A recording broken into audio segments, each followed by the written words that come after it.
Have, of course, you would have seen the team at Generation Homes, one of New Zealand's leading residential construction companies, building across Christchurch, Selwyn, Waimak and Hurunui. Of course, the loan market team, Loan Market Agile, award-winning home loan expert servicing all of Canterbury. And we will be hearing from Dallas a little bit later on our Q&A panel. But before we get into things this evening, there is a large turnout from the Ray White Property Management team. They are around the room. I was going to ask them to stand, and I still will if they're sitting, but they probably are all standing at the rear of the room. They do all have name badges on once we've finished the formalities this evening. If you do have any questions relating to property management, they'll only be too happy to assist you. You were all handed presentation folders as you entered the venue this evening, but a bit of info in there that we will touch on tonight. But there are also some spot prizes. Some of you might have noted as you were foraging through those packets and winning stickers. They might be on the reverse side of the, I don't know the lingo of these things, the folder, the little bit that holds everything in, flip that open. There is over $2,000 worth of prizes on the floor this evening. So if you've seen one of those stickers on your folder, Alice down here in the front in pink, she will be only too happy to sort you out at the end of our Q&A panel. She will sort you out. But firstly, I would like to welcome Zach Snelling. He is Head of Ray White Property Management for New Zealand. He is going to come up and share some important updates with you in this sector.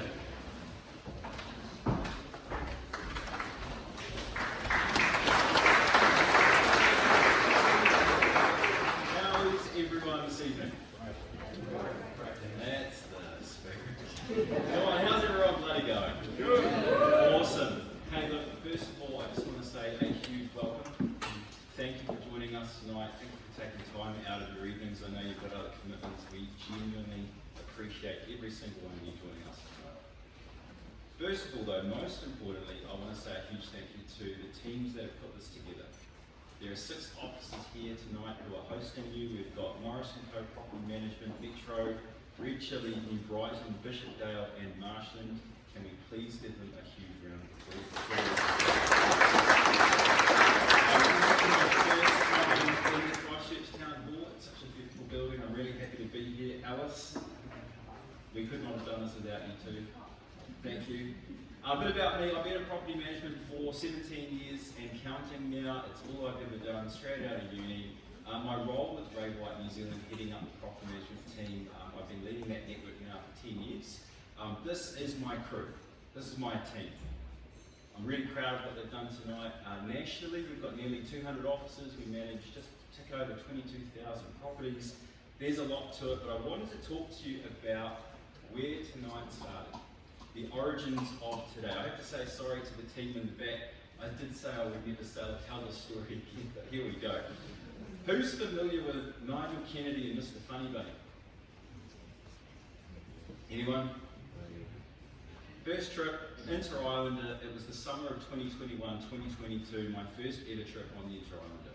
2-week holiday, I came down on the boat, I left and came home on the boat, and one thing I noticed was the magician. Who knew there was a magician on the Inter-Islander?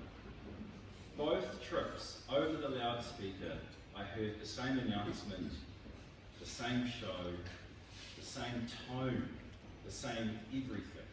And I was in this Meta Cafe, and a unique person, I'll never forget it. The guy said behind the cafe to his workmate, I can't believe this guy's still doing the same show 20 years later and saying the same announcement.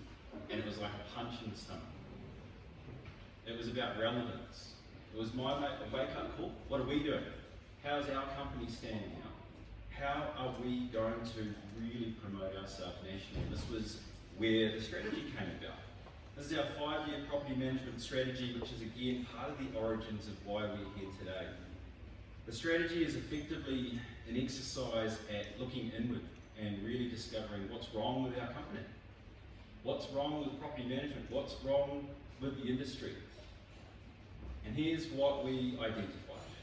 There's plenty of issues with property management, but here's what I thought were the top 3. The first of all is customer segment. So in New Zealand, more than 65% of landlords do it themselves. Who here is a landlord? Keep your hands up if you manage your own property. Yeah. That's a problem for us. That's the first problem. Nearly 3/4 of landlords do it themselves. They don't work with us. They don't give us their business. And if all we're offering is a service where you have to hand over full control, do you think you're going to do it? That was the first problem. Second problem is perception. If I went out into the street today and picked a random member of the public and said, what do you think about property managers? What do you think the answer would be? Good. I told you the strategy was an exercise at looking inward. You know, there's a perception issue. There's too many negative stories. There's too much negative press. We've been part of that too. This had to change. The perception of property managers. There's also a differentiation problem. There's not a lot to separate us out. You look at Harcourts, Barfoots, Railway, all of our competitors, apart from the colour on the door, there's not a lot of difference.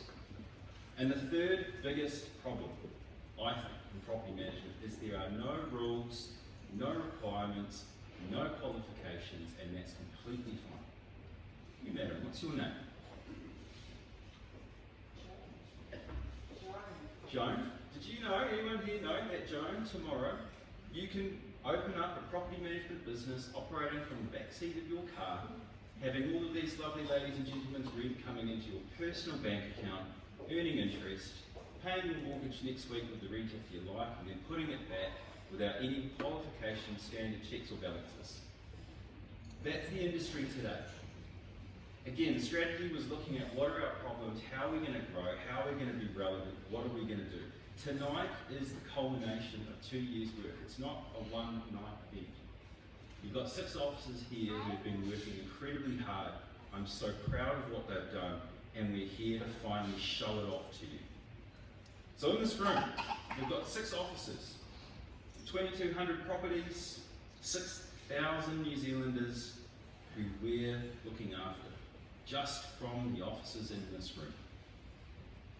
If we dig a little deeper, again, just the officers in this room.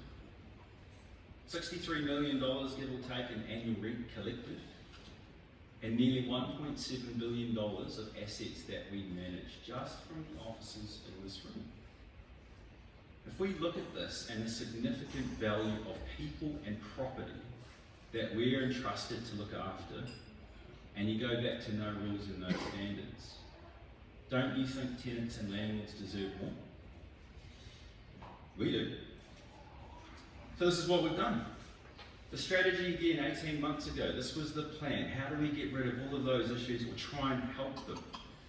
We want to prove our intentions to the public with our actions. So this is what we've created. It's called a new standard in property management. Educational requirements, educational standards, financial security, customer choice. If I dig a little deeper, this is what it means now when you work with our network and you work with Grey White.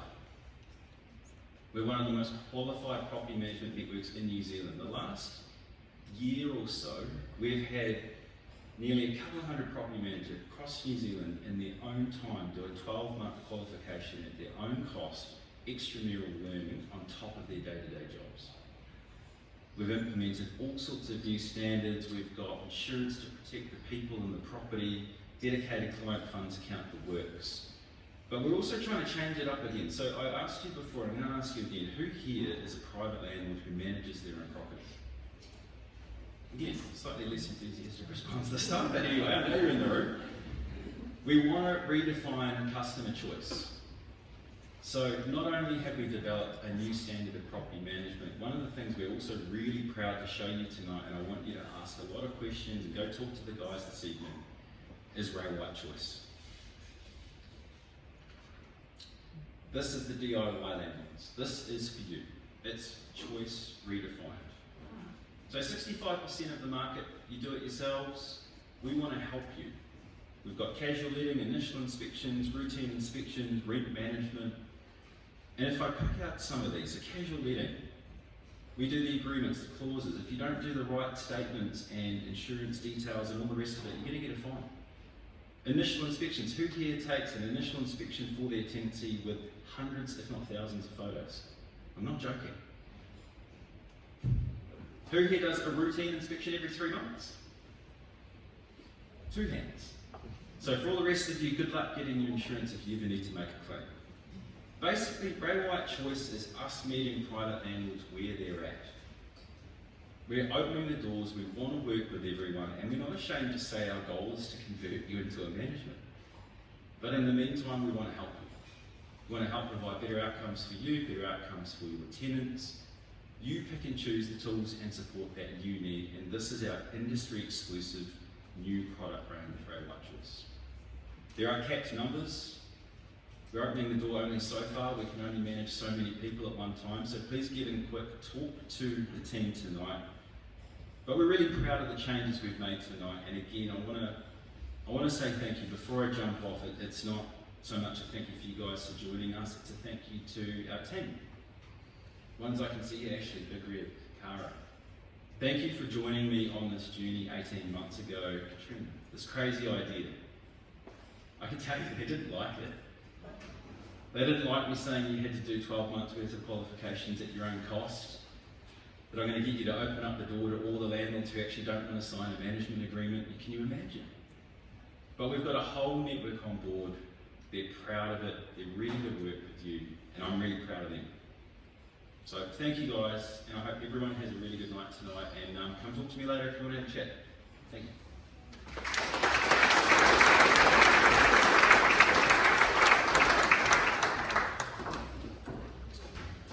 Thanks, Zach. Appreciate your insights and innovation there. And next, we will hear from CoreLogic's Chief Economist, Kevin Davidson.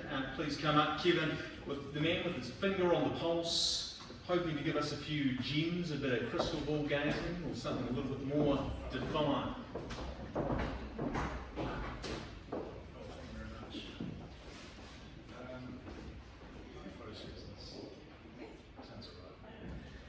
All right, thanks for coming along. I read an article in Stuff today, I think it was, one of the newspapers saying, have people fallen out of love with property? Well, I'm going to assume that that's not the case, judging by the turnout tonight. Really awesome. So, conscious of time as well, I'll try and stick really much to the script because I see the bar's open, or closed sign now, but I'm sure it'll be open later. So, yeah, it's really about giving you that snapshot of where the market's at right now. We try not to crystal ball gaze too much, but I don't think you can do this job just by looking back. You've got to look forward as well. And so I'll give you a few thoughts about that. But basically, at the end of each year, we try and come up with a theme for what might kind of be a good way of thinking about the market over the following 12 months. End of last year, we came up with this underwhelming upturn, which was kind of this idea that the upturn's there, you can see the signs, mortgage rates, okay, they weren't looking like they were going to fall, but at least they weren't going up anymore. Migration's still really high, labour market's still really supportive. So some of these things were looking like they're going to turn house prices around. But then you look on the other hand, okay, mortgage rates not going up anymore, but not coming down either. So still really high. And what's the other thing? You've got kind of, still restrictions on lending, and stretched affordability too. So I did kind of feel like, yep, there could be those conditions in place for an upturn, but a bit slow compared to past standards. Certainly compared to what we saw after COVID, that 40% growth in house prices in, 12, 18 months. So we just felt, that upturn's there, but maybe a bit underwhelming now.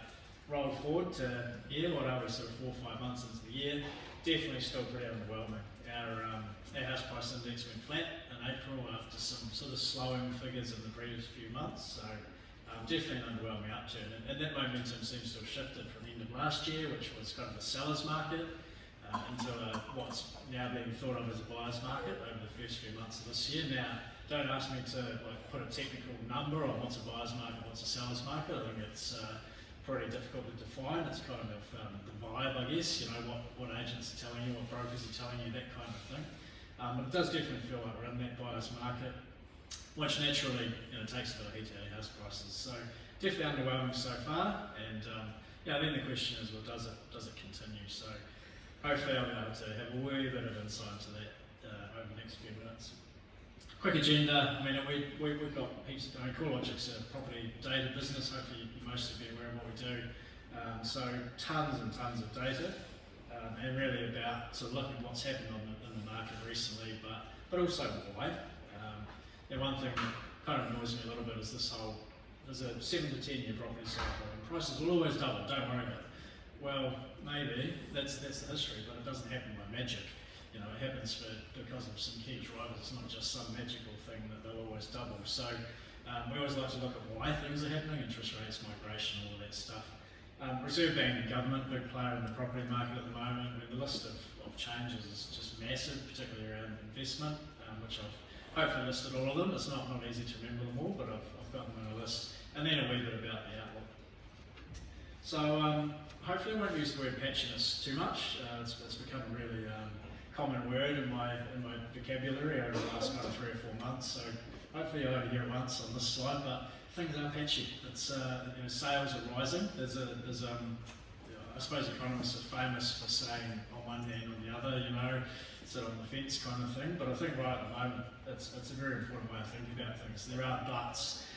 Sales volumes are rising, but they're kind of still low. House prices are rising, but it's a bit patchy, a bit slow from month to month. So it really is on one hand and the other thing at the moment. So that's something to really keep in mind.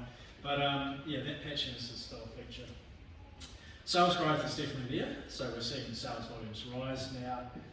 Again, it's a bit variable. Try and use different words. It's definitely variable. You've got this chart here is the year-on-year change. Sales in the last 3 months compared to a year ago. On the left-hand side, around the main centres, New Zealand's up. Kind of 10-15%. So pretty good growth. Some other areas down. Like Hamilton on this particular set of figures was down. Wellington up pretty strongly. So where are we in Christchurch? Kind of pretty decent growth there, 9-10%. So it's variable from month to month. If I came back in a month's time and showed you the same chart, I reckon Hamilton will be up, Wellington down. It's just that kind of thing we're seeing at the moment. Other thing to keep in mind, this whole on one hand on the other. Yes, there's growth, but look where we're starting from. On the right hand side there, you've got that dark blue line. That's the 12-month moving average for sales. That's rising, but it was starting from just an incredibly low level. 2023 in terms of sales was the lowest for 40 years. So think back to, some people won't be able to, some will, think back to 1983. 40 years ago, since we've seen sales that low, we had far fewer houses in 1983 as well, so turnover rate is a lot lower. So it's been an incredibly quiet market, which I guess agents will tell you. There's growth, but it's coming off a low base and it's patchy across the regions.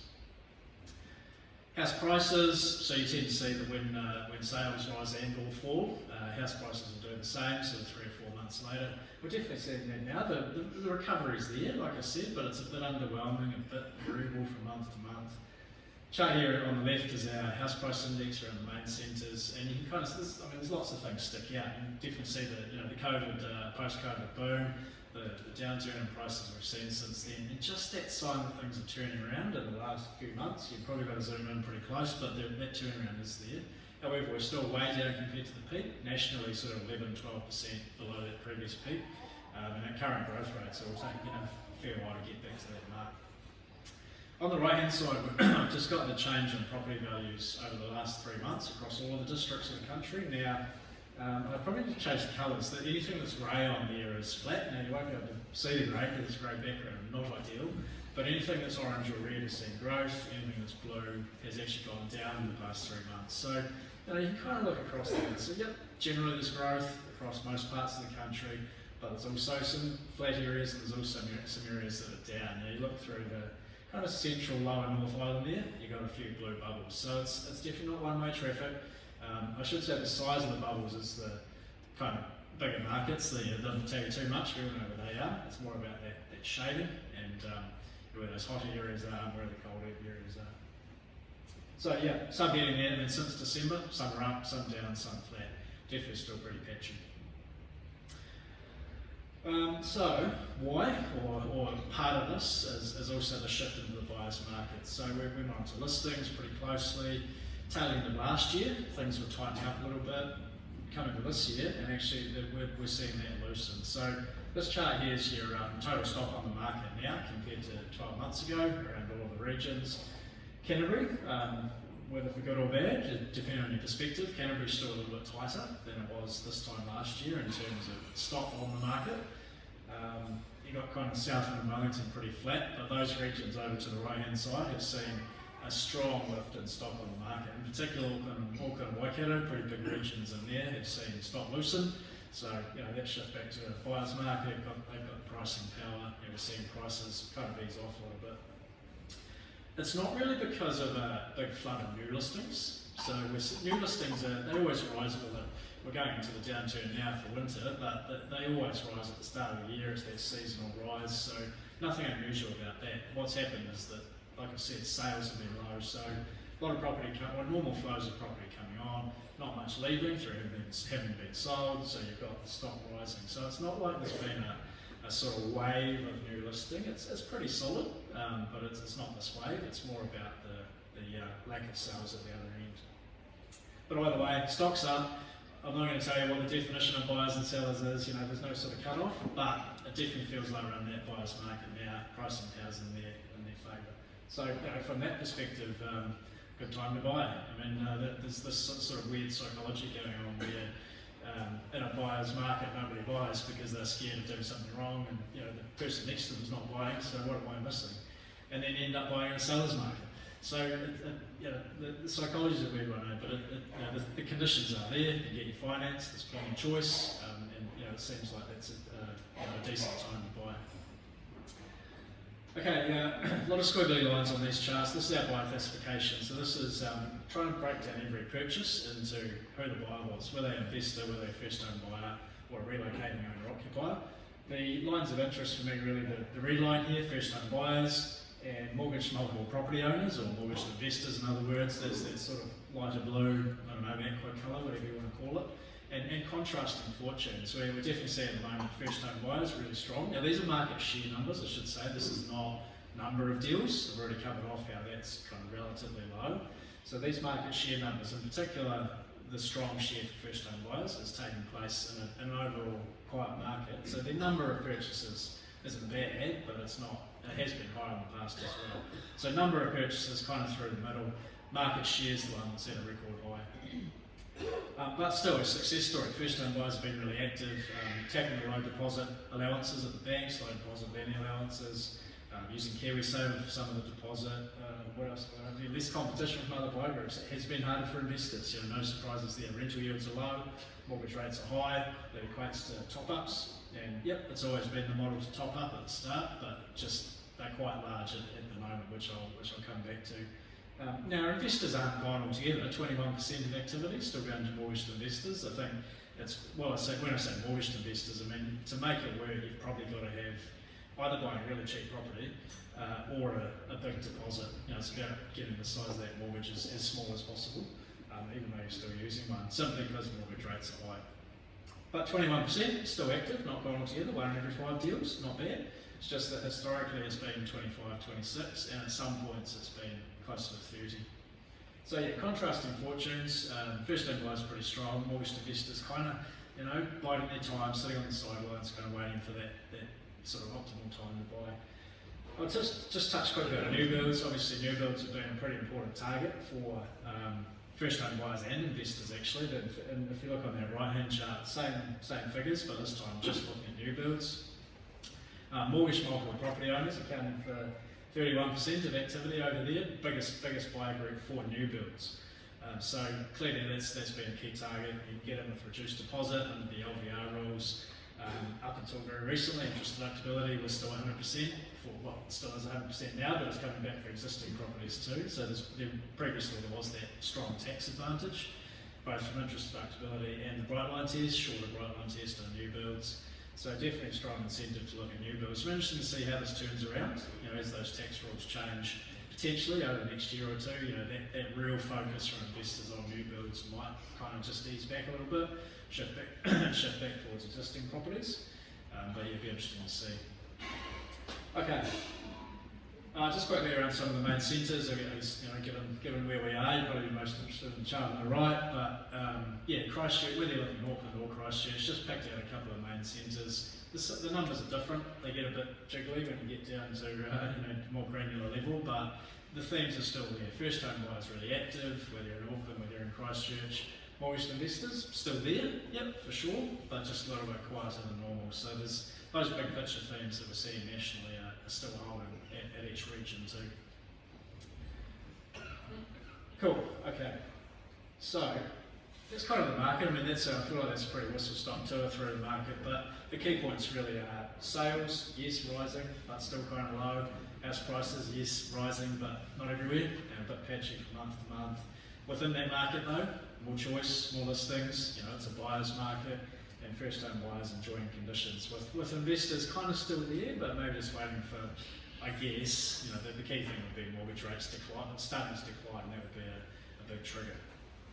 So then for us really it's about, well, why does this happen? Like I say, there's no magic thing here going on. There's always key drivers for why these things happen.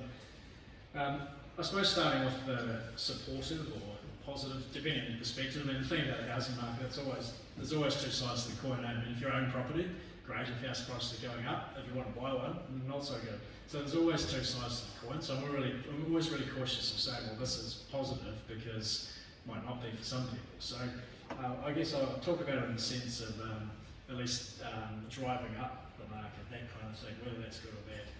So net migration, really, really high. You would have seen a lot of headlines about this in the media all the time. Charter left the 12-month rolling total for net migration. I mean, every time I look at this chart, I just kind of think, well, this can't be real. I mean, this is just crazy sort of numbers. The average there is about 35,000. Now, the average might not mean too much because it's just such a wildly up and down series. Your average, you hardly ever hit average. But the normal or average, if you want to call it that, is kind of 35,000. As you can see, we're currently running at kind of 130,000. So there's a lot of extra people in the country. We're seeing it probably show up more in rents than house prices, which kind of makes sense. You've got the foreign buyer ban anyway, so if you don't have citizenship or residency, you can't buy anyway, at least for a start, till you get those things. But more generally, if you're a new migrant to the country, you probably want to rent anyway, figure out job situation, figure out which place you want to live, all of those things. I mean, I've lived overseas, so it's kind of what you do. So we're seeing it probably show up more in rents than house prices, but from an investor's perspective, well, pretty good. You want to see rents going up, and ultimately someone has to own that house anyway. So ultimately, it's property demand, whether it's showing up in rents or prices. There is property demand. So that's definitely supporting the market. The labour market, like I said earlier, this is employment, unemployment, has been pretty strong.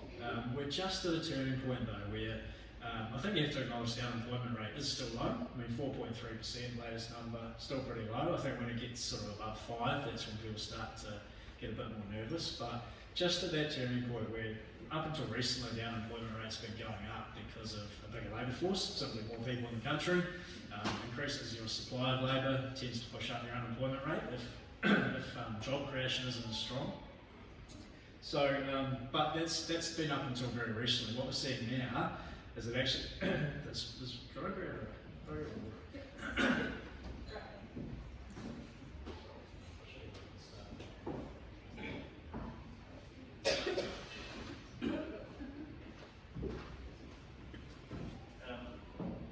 So yeah, up until recently, like I say, what we've been seeing is that unemployment's been going up because of a bigger labour force. Now, just starting to see some job losses. You would have seen the headlines about media, of course, public sector in Wellington. So just starting to see that come through, and I think it is a reason. I'm not saying it's going to necessarily undermine the housing market massively. I mean, the strength of employment has been really supportive for people repricing loans. I guess there's a fair chunk of people in the room have gone from 2.5 to 5 to 6, and maybe still going to go to 7.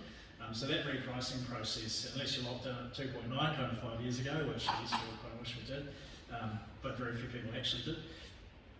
So there's still that repricing process going on. It's been really supportive for that, or the unemployment or the labour market has been really supportive for that process. But it still hasn't quite finished. People might be on 6, they're going to get 7, and in the meantime there's that risk of job losses. So yeah, I kind of put the labour market up here as a sort of neutral thing. It's been supportive, but just a risk out there. If we do see some job losses, it's a reason to think. And not, like I said, it's not going to necessarily undermine, cause the market to crash or anything, but it is just a reason to be cautious about kind of the next steps and that speed of that recovery. So yeah, kind of positive or negative, depending on your perspective, but certainly reasons here to think that there's a bit more growth there. However, now a lot of words here, apologies for that, but on the other hand, mortgage rates still clearly an issue. Now, yet they might have stopped going up, but the prospects of near-term cuts, I think, are still pretty low. It might feel like the economy's hurting, and it is. You know, we're seeing unemployment go up, business liquidations, business confidence is really low, consumer confidence is really low. You know, all the retail spending is being hurt. So all those things are bad, but of course that's the point. That's what the Reserve Bank wanted. You know, they want the economy has to go through a bit of pain to get inflation down, which was far too high. So now it's like I say, it sounds really crazy, but you kind of have to inflict some pain to get inflation down, and we haven't quite won that yet. Inflation's still quite high. Now, a lot of squiggly lines on the right hand side, but yeah, that's the orange one there, that's the key one, that's the overall inflation measure. Yes, it's coming down, but it has to get into that target of 1 to 3%, it's still too high. And the issue is, you would have heard a lot about non-tradable inflation, which is your domestic stuff basically. So it's stuff that can't be kind of traded across borders. So you've got like rents, council rates, insurance, people use haircuts as a pretty sort of common example of stuff that can't be traded. So that's still an issue, that's still way above target, that's that grey line there. So until that comes down, you know, it's hard to see the overall number coming down. So there's still work to do basically, and yes, the economy's hurting, but the Reserve Bank I think it's probably running a little bit of a risk of a credibility problem. We've had inflation way above target for way too long, so they really have to get it back on target before they, I think, start to contemplate rate cuts.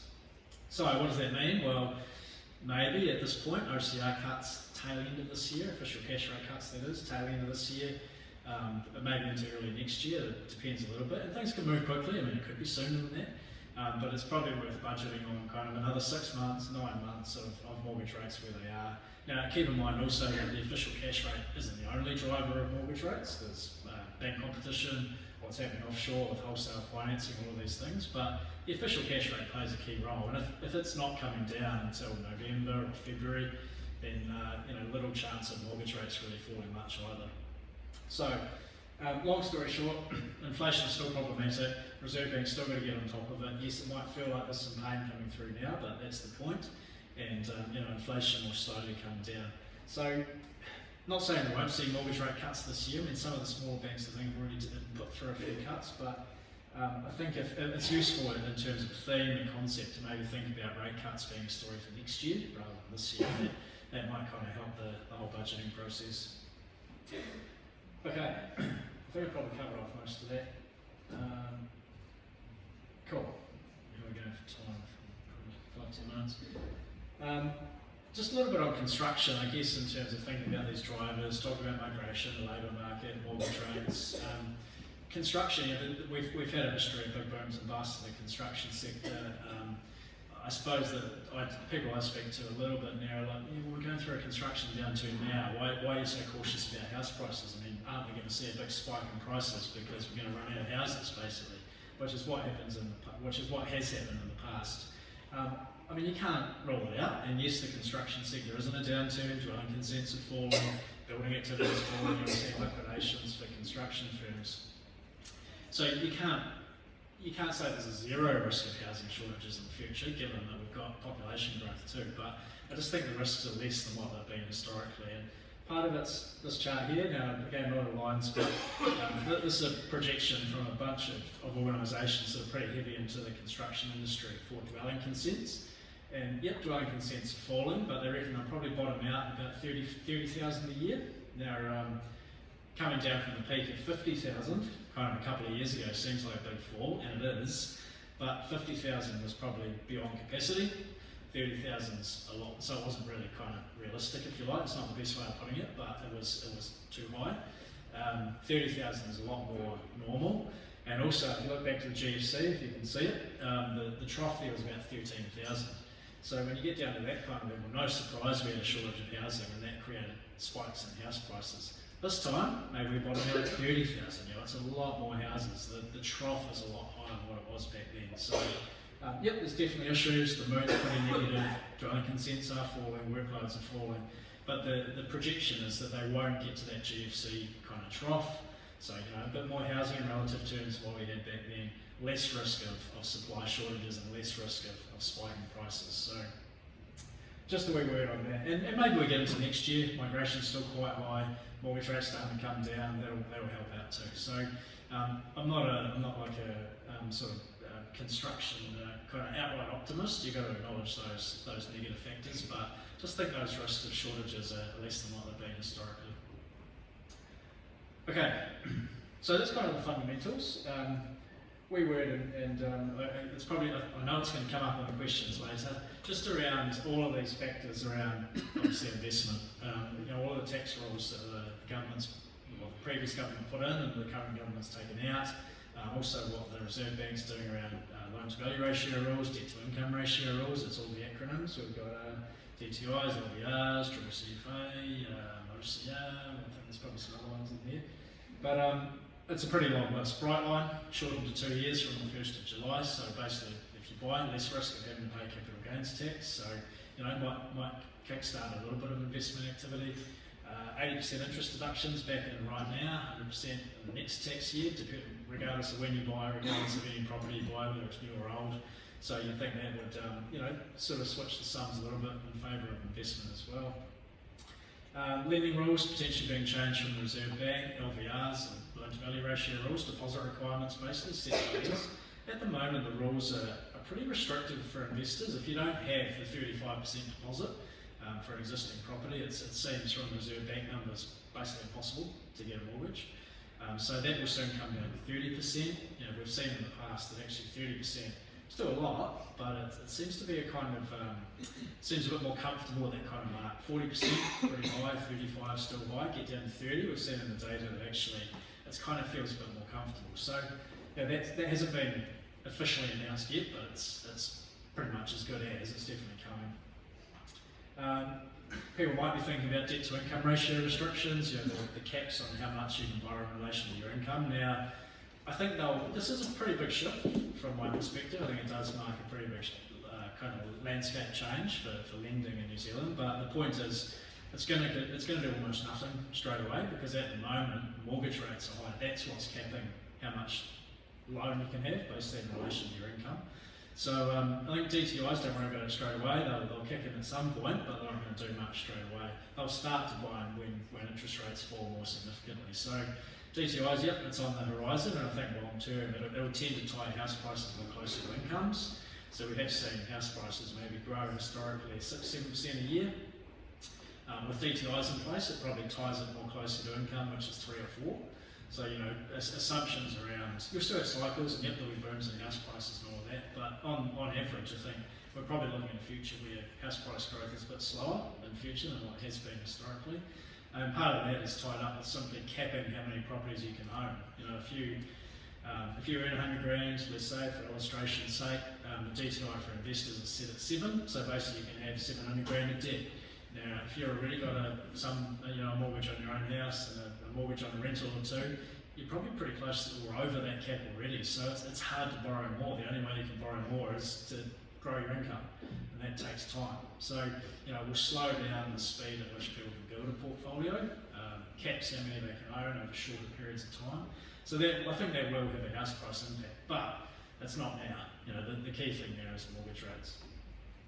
A couple of charts there. I won't linger on those given time restraints, but basically keep in mind, really crucial point about DTIs, there's a speed limit as well. So 20% of lending, if and when this becomes legislation, 20% of lending can take place outside those caps. So you can still get in if you don't have the required income to service that loan, but there will be that allowance, but it's just that it's only 20%, so still 80% have to be the right number.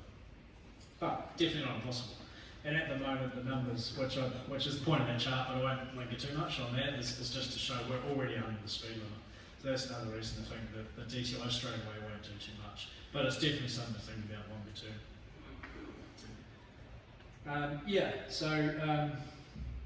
This is probably my favourite chart at the moment, which is it's not a good message for kind of property investment, but from an analyst perspective, I think it tells a really strong story. We're definitely hearing that investors are starting to look again, and you think about that list of rents rising, that helps.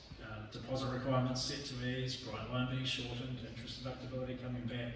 All of these things you would think are just kind of changing the mood a little bit, changing the sentiment.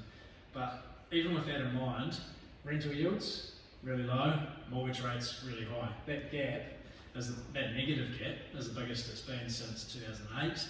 what does that mean? Big top-ups, as I said earlier. So, it's just pretty tricky at the moment to get the sums to stack up on a standard rental property. You buy a house, rent it out.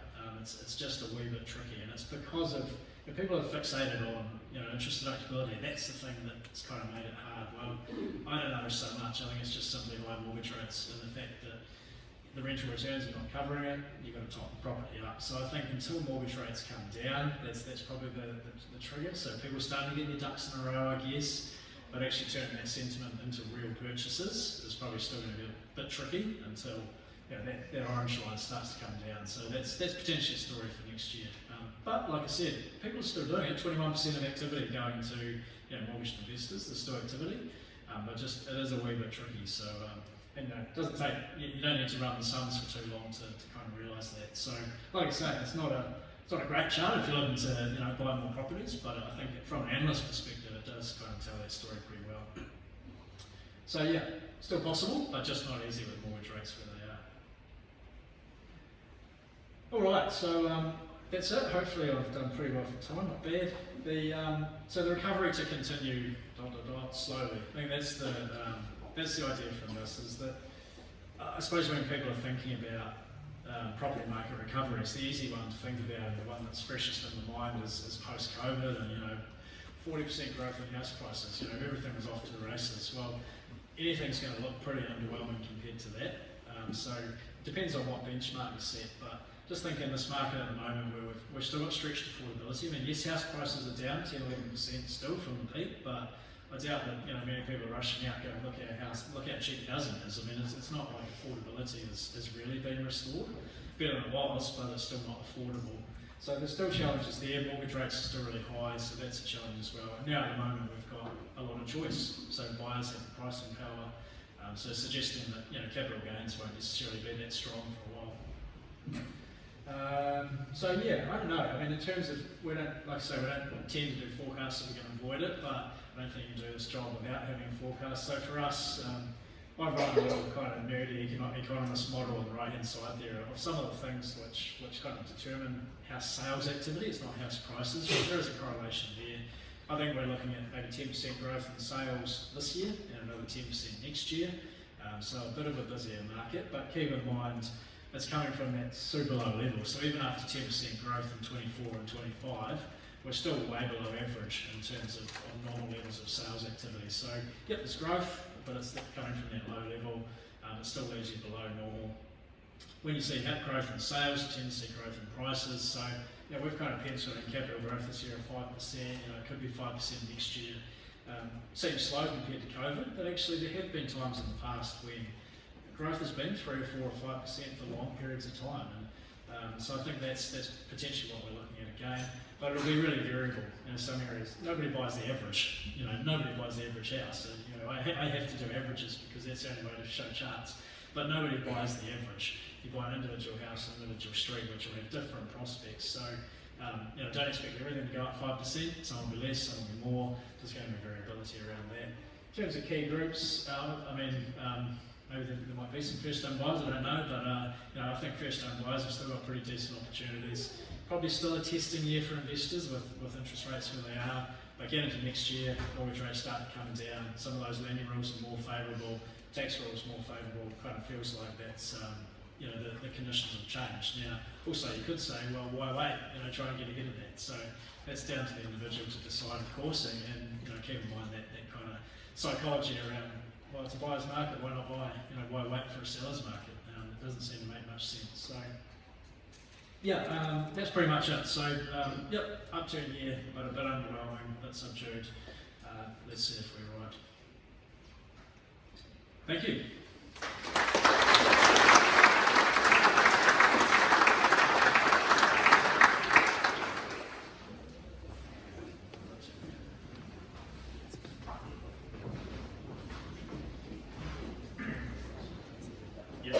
Excellent, thanks Kelvin, some great insights to the market. As you said, patchy is I think a great way to describe it. Hopefully all of those stats and facts that he's read through for you this evening, something will click and something will make sense for you, but a great overview nonetheless. We move into our Q&A end of the evening tonight, so we will welcome a couple of familiar faces back, but first and foremost we welcome Lance Edmonds, Director of Kennan's Business Advisors, to the stage. He was on our panel.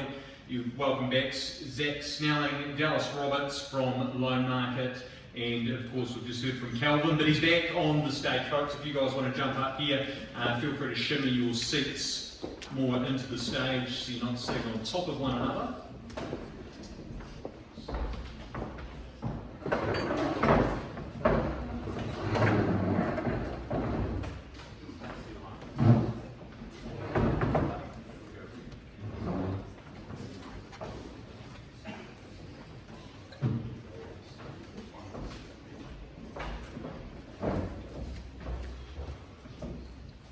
Alrighty, so we have some questions for our experts. If there's anything we don't cover in the short wee pics that we've got here, do feel free to ask the team afterwards. But firstly, we start with Lance. How does the interest deductibility change impact us as investors?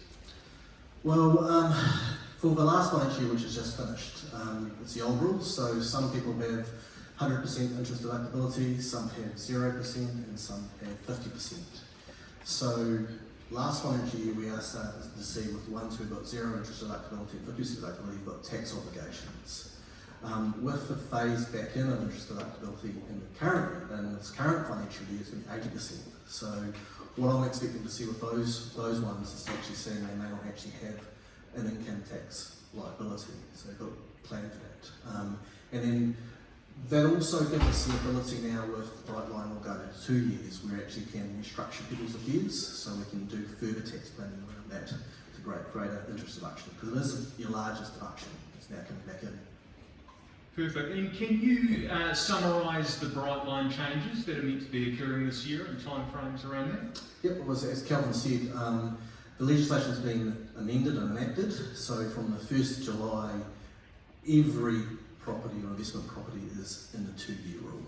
Okay, it's retrospective. So if you bought it 2 years ago, then you're pretty much outside of the Brightline rule. What I will mention is just be very careful now. If you think you're going to sell it, you may need to check with an accountant to make sure you're not going to trigger that Brightline rule. And if you want to be safe, then maybe you wait till after the 1st of July. But always check your dates. Perfect.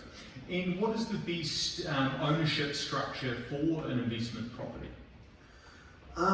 It's a case-by-case situation. So you can hold an investment property in your individual names, you can put it into a trust, a company, a look-through company.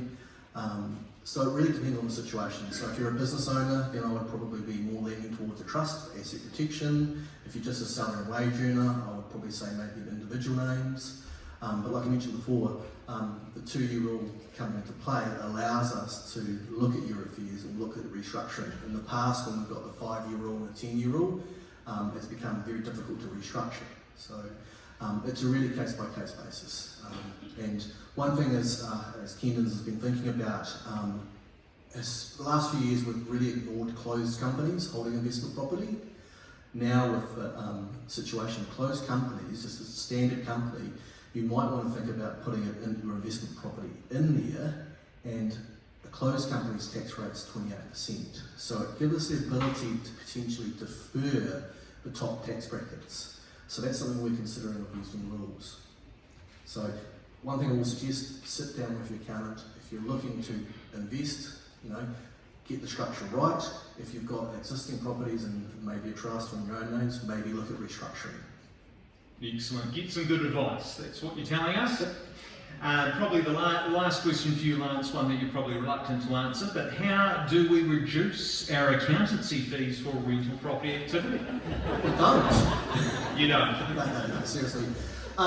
Things that we've got lots of clients who've got rental investments.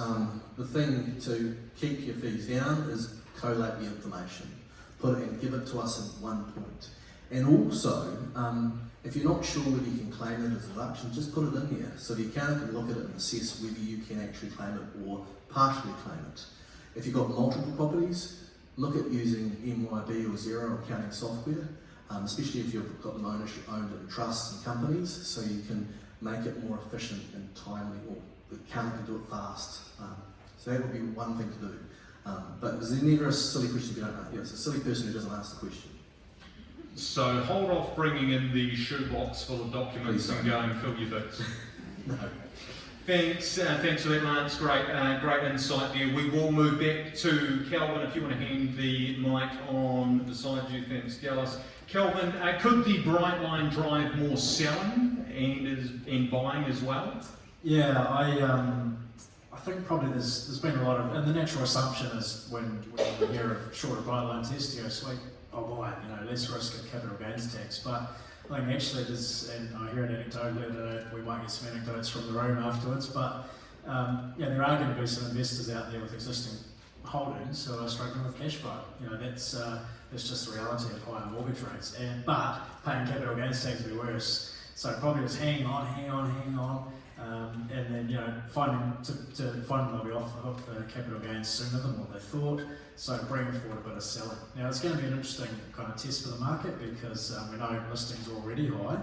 So you see a bit more selling than you normally see through winter and into next spring. It could that sort of put that floor under listings. Investors bring forward a few more properties. So I reckon if anything, the focus on the Brightline test should be more about selling actually rather than buying, because I suspect there will be some selling coming forward. But remains to be seen.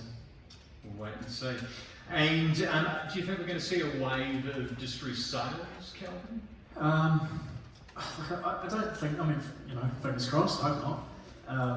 That no one wants to see that. And I guess so. After the GFC, there was something like 700-800 mortgagee sales a quarter. Around about that time. Recently, we've had about 20 per quarter. So it's just a completely different world. And yes, if unemployment rises from here, there's still that challenge of higher mortgage rates. You'd have to think, sound like another economist cliche, but you'd have to think there's upside risks to mortgagee sales from here, simply because they're starting so low, and the challenges are different there. But I just think attitudes have changed. I wasn't in New Zealand during the GFC, but I know now that banks are very willing to lengthen the term of your loan, go interest only. All of those things that we saw during COVID are still seem to be very much in play, because I don't think it doesn't help the bank, doesn't help the borrower going to mortgagee sales. So I just think, again, upside risk is a bad phrase. I think that there probably are some more mortgagee sales to come, but I just think that return to the GFC is probably pretty unlikely, because attitudes have changed. Yeah, and you touched on unemployment rates. Do you think we're likely to see those continue to rise? Yeah, I think so. Up until recently, it's probably been good unemployment, in the sense that it's been about a bigger labour force, so simply more workers. Okay, not great for them, they haven't been able to find work, but it hasn't been about job losses. So to the extent that the rising unemployment rate can be good, that's probably about as good as it gets if it's from more labour supply. But now, even just in the latest figures, we've started to see some job losses. So I think that there probably is more to come on that job loss front. We know that you look at business confidence surveys, firms are really, really pessimistic, about not only their own outlook, but the wider sector. There's still challenges in terms of financing costs, all of these things, wages going up. So I think there's probably some more hurt out there in the economy, and so you'd have to think the unemployment rate will rise, which maybe creates some potential kind of distressed selling activity. But I guess it's just that situation of fingers crossed that it kind of doesn't get too bad. Projections at the moment, I'm not entirely sure where that's at. We're at a 4.3% unemployment rate now. I think most people are anticipating it goes above 5, 5.5, that type of thing, which will still be quite low compared to what we've seen in the past. But a bit more pain to come. Okay, and DTIs, do you think they will tend to offset mortgage falls in 2025? Whether it's a full offset or not, I don't know. Whether it's totally one for one, but ordinarily you tend to see, it's been reinforced after COVID, just such a key role that mortgage rates play in the housing market. Yes, you talk about long run supply, long run demand, you know, that drives house prices in the long run. But you know, what's the long run? And we all work in a series of different short runs. And in the short run, we've seen that mortgage rates are such a big driver. Look what happened after COVID. Mortgage rates collapsed, house prices spiked, and we've seen the opposite. So I think it just reinforces that the mortgage rates are such a big driver. Now, ordinarily, you get into 2025, maybe inflation's under control, mortgage rates coming down. That's when you think you know, house prices might start to rise a bit more quickly, ordinarily. But at that time, that's when we're going to have this new rule called DTIs, and they're probably going to push in the other direction, capping loan sizes, basically. So they're capping you know, how much people can pay. Now, like I said in my talk, I'm not sure it's going to be a sort of hard stop straight away. You know, there's still a speed limit, people can still borrow, people are probably operating under those caps already, which are 7 for investors, 6 for owner-occupiers. But, and they're not actually imposed yet, so keep that in mind. But it looks pretty likely they will be. So yeah, they'll tend to push in the other direction. You know, ordinarily you'd be expecting house prices to rise, but those DTI rules will kick in. So yeah, whether it's a full offset, I don't know, but it does tend to suggest that you know, a subdued recovery that we're seeing this year probably continues into next year as well. Awesome. Thank you very much, Dallas. We will move on to you, Matty. Hey, thanks for coming along this evening. What are the benefits of using a mortgage advisor? Well, I think people want choice these days, and we've seen significant growth over the last sort of 4 or 5 years in the mortgage advisor channel. So 60% of applications that a lender will assess now come through the mortgage advisor channel. And that's 70 to 80% in Australia and 90% in the UK, and we generally follow those banking trends in those countries. Just going back to the choice, the thing, like we deal with the main banks, all the main banks on a daily basis, and we've got access to over 25 lenders, and not one bank is the same around their credit appetite at one time, or their pricing at any time. It's so variable. So yeah, clients use us basically to reach their financial goals of purchasing property mainly, and so we'll get the best deal, but the best deal doesn't always mean pricing. The best deal means actually I want you to send me to a lender that suits my needs and is actually going to allow me to do what I want to do. And then the pricing comes second, and of course from the mortgage advice channel we'll always get the best pricing, but it's more that whole piece around the approval and also the pricing. Probably secondly is we are mortgage advisors now. There's been heavy regulation that's come in through the industry over the last 3 or 4 years. And now we have to be qualified financial advisors to actually give personalised advice around customers' lending products and things. So it's actually really hard to become a mortgage advisor now, and it takes a lot of skill to recommend products to clients that are going to suit their current needs, but also their future needs as well, and where it's moving towards that whole future financial planning piece. And then probably lastly, lenders have moved to, and a lot of customers here, or a lot of people here will know that banks have moved away from that personalised touch, that relationship manager that you used to have. And my whole pitch to my customers, I think the most value that my customers find with me and my team is that I say that we are your lending manager. We just deal with all the banks and not one in particular. And I think that's the real value that we add as advisors. Excellent, thanks Dallas. And are banks still providing interest-only loans? Are these still worthwhile? Yeah, that's a question I get a lot. Not so, the appetite isn't there too much for owner-occupied lending. If they approve you an interest-only loan for owner-occupied lending, that's the house that you live in, then there's some pretty serious questions that they ask, and that might be that the clients are in financial stress. They just need to relieve the stress for a little bit, just for the client to increase their income to keep paying their loans again. But it's kind of, I think people got a bit lazy, the last few years when interest rates were at 2%, 3%. Where it was like, oh yeah, principal and interest is fine. We'll just roll with that on our investment property. But But now, with interest deductibility coming back in, with interest rates going higher, if you do have debt on an investment property, then it is a really good option, and these banks are still approving it. And I always say to my customers, if you've got home loan debt, make sure that you've got as much debt as you can against your rental property, and have that on interest only, and focus on your debt repayment on your own home first. Okay. And is it worth having home lending for your own dwelling at one bank and rental properties at another? Is there any benefit to that?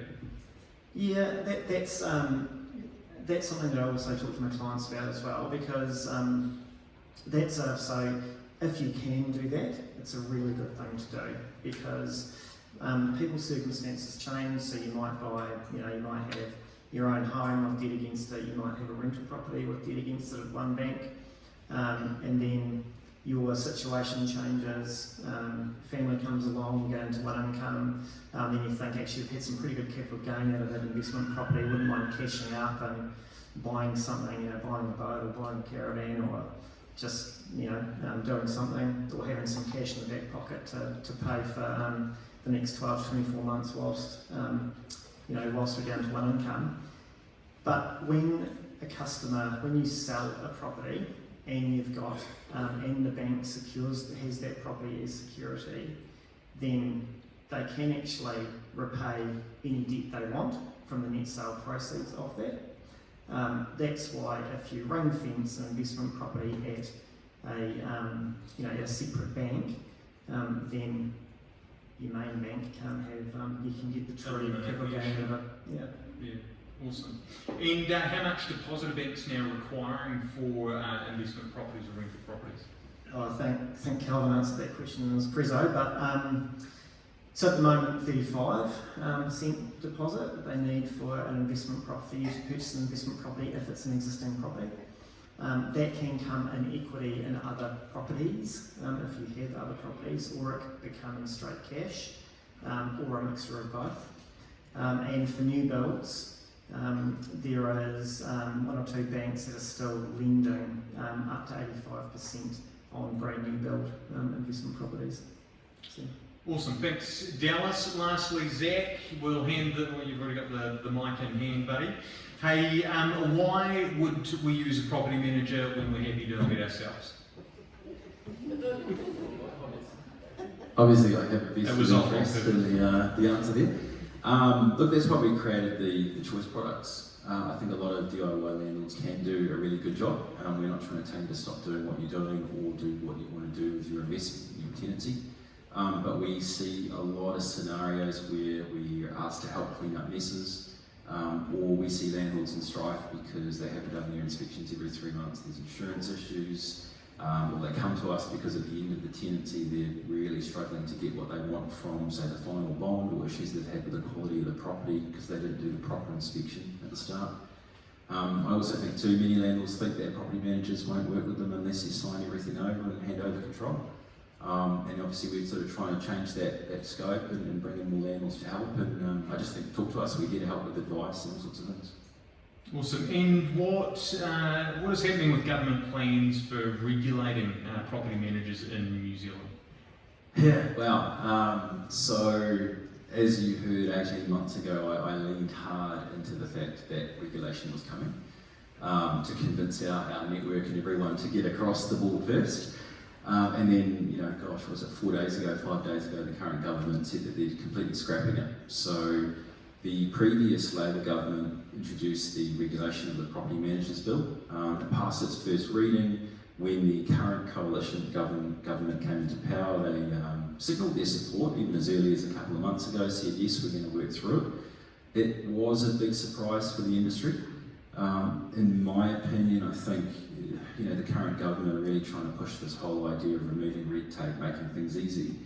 And one element of regulation was the governing body, the licensing, and there was some varying opinions around how that would work, how much it would cost the administration, and that would have been a difficult job to do. It's still important, but the things we were talking about earlier with trust accounting, education standards, and financial audits on your income that we're looking after, those things aren't hard. Those things should have still been brought in, I believe. But currently, the property management industry is right back where it started. As I said to Joan, was it? You can start your own business tomorrow and do what you want with the money, however you want to, and it's completely legal. So, a little plug for Ray White, we've got the new standard, but it's it's a bit of a cowboy sort of land out there, and I think if you're working with a property manager now, ask them the question. Do you get your accounts audited? Is it a secure trust account? Are your staff qualified? They'll either have a really quick response and a solid answer, or they'll start making some strange noises.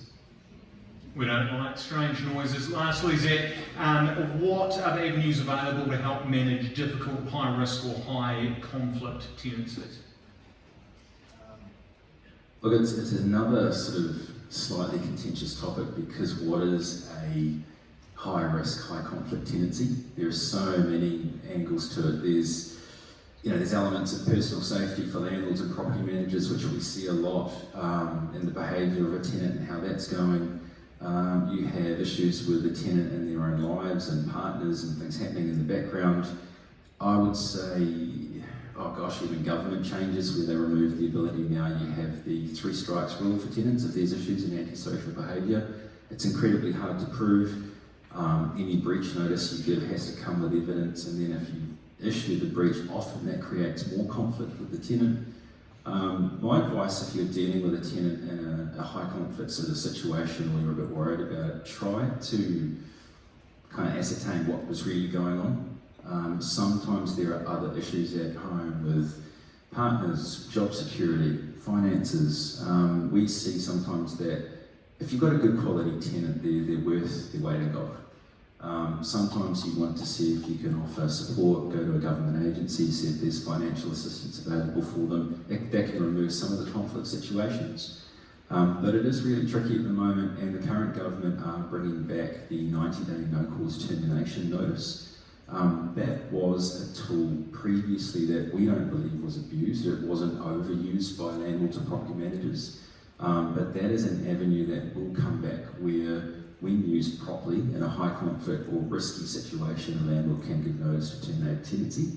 But again, with these situations, the advice I would say is just stop, ask some questions. Is it a good tenant? What's really going on at home? What's happening in the background? Can I try and offer some more support? Or otherwise follow the proper channels and issue notices and go through the tribunal. Awesome, thanks Zach. Can we get a round of applause for our panellists this evening?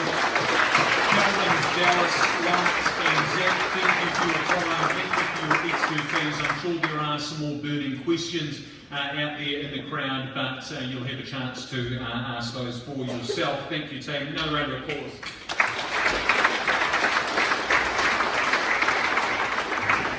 Just before we wrap up, you guys have been a great crowd, very attentive, so I appreciate that. But following this evening, look out for an email tomorrow from the Little Yellow Book and the Ray White Choice Information Guide. That will be emailed to you digitally tomorrow. As I said, feel free to stay and have a chat with our experts as well as our team and our property managers around the room. Also our event sponsors, as we mentioned earlier, All Clear, Generation Homes, and there was one more. Loan Market, of course. Dallas, you're at the top of my list, just on the wrong page. Visit the Ray White table as well. Put your name in the draw to win a premium 3-week rental property listing space on Trade Me, and also a bottle of champagne. Also a reminder to the spot prizes, check those folders. You may need to actually almost unfold your folder to see any spot prizes. If you're ripping at the pieces, it's probably not in there, just a wee heads up. But as I said, thank you for your attendance this evening. Remember, price is what you pay, value is what you get. I hope you got some value out of this evening. If you're thinking property management or sales, think Ray White. Thank you very much.